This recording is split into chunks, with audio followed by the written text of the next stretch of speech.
One of the strangest horror games on the internet was released. It took one of the most innocent children's TV shows and combined it with one of the biggest horror trends of early 2010s. The result was Slendytubbies, a parody that unexpectedly became one of the most influential indie horror games of its era. Millions of downloads, countless of YouTube videos, players, and eventually an ambitious story that few people expected. But today, almost nobody talks about it. So what happened? To understand why Slendytubbies became so popular, you have to understand what the internet looked like in 2012. Almost every horror game followed the same formula: explore a dark map, collect objectives, and avoid a mysterious monster. At the same time, YouTuber creators were searching for a unique horror game that would entertain viewers.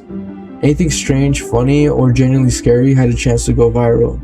That created the perfect opportunity for games like Slendytubbies to be very popular. Slendytubbies was developed by ZeroWorks, and it was released to what many assumed as simply a joke. Instead of being chased by Slender Man, players were hunted by a weird, creepy version of Tinky Winky.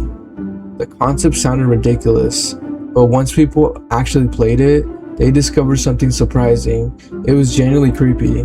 The empty green hills, the fog, the silence, and distorted Teletubby created an atmosphere that was far more unsettling than anyone expected.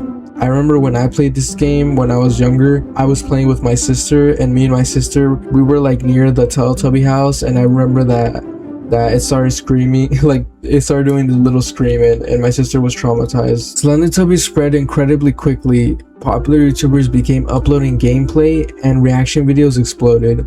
Friends started playing multiplayer together. The game's simplicity actually helped it.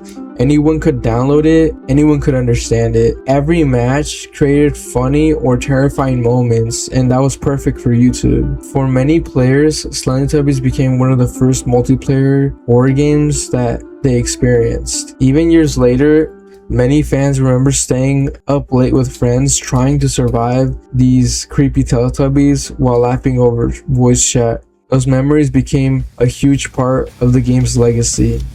Most parody horror games disappear after a few months. Slendytubbies didn't. Instead, ZeroWorks kept expanding the series.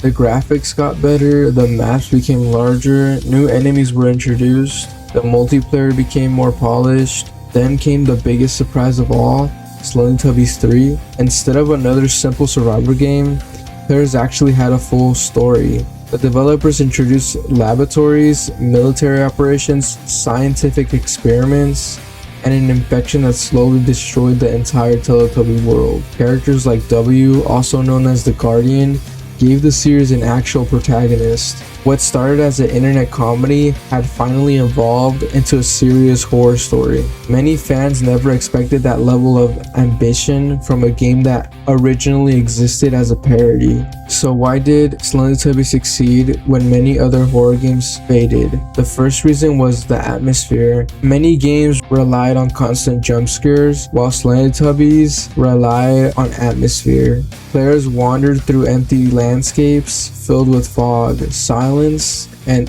uncertainty.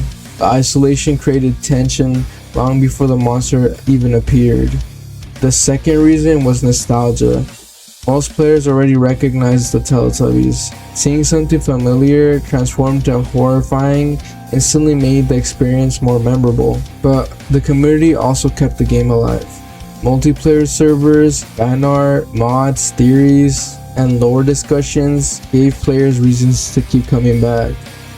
Unfortunately, popularity doesn't last forever. By the late 2010s, horror games had changed dramatically. Titles like Outlast, Resident Evil, and Phasmophobia offered larger budgets and more advanced graphics and new gameplay ideas.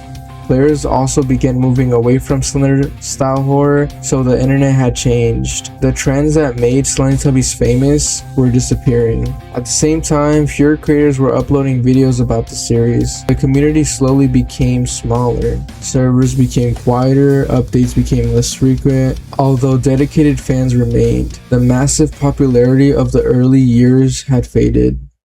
Even though Slendytubbies isn't as popular as it is today, you shouldn't underestimate the impact that it had. It proved that parody games could become real horror experiences. It showed how atmosphere could be more effective than endless jump scares. And it also demonstrated even the strangest ideas could become successful if they're executed well. For many people, Slendytubbies was their first introduction to indie horror. Others remember it as one of the games that defined early YouTube gaming, and some still return simply because no other game captures quite the same feeling. If you enjoyed this retrospective, consider subscribing for more videos covering horror games. But anyways, that's everything. Thanks for watching.